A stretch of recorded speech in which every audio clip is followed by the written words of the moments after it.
weeks ago, we had a branch fall off a really big tree.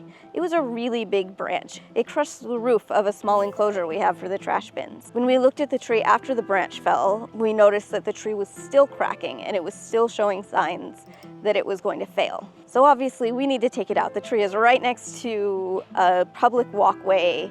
Fortunately, the branch fell in the middle of the night. Nobody got hurt, but we need to take this tree out as soon as possible. Unfortunately, the tree is a nesting tree, and it had 5 or 6 nests of cormorant eggs. So what we did is we talked to the International Bird Rescue down in San Pedro, and they came out, they worked with our arborists, they worked with our contractors, the biological monitor.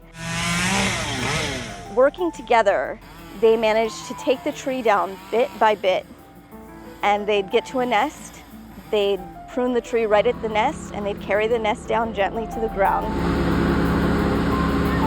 where staff from the bird rescue would take the eggs and put them in basically egg cartons and wrap them with heated blankets so the eggs would stay warm. There were also a few chicks in there. The bird rescue took them as well. Kind of a race against time to make sure that these birds were removed safely and brought into care. Our goal at Bird Rescue is to treat and release all of our patients back into the wild. We received over 60 eggs and about 9 live chicks that were probably about 1 to 3 days old.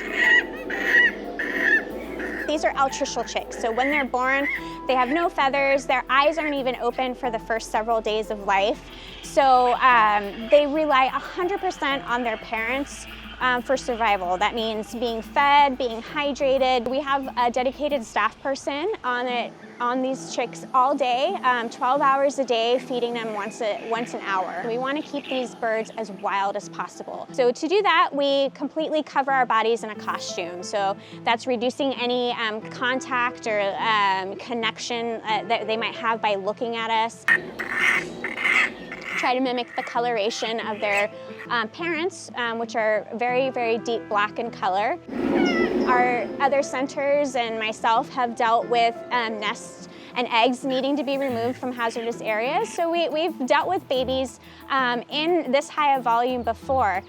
We do our best to raise as many as possible. We have really high hopes that we're going to get a lot of them back out into the wild so they can become successful members of their communities.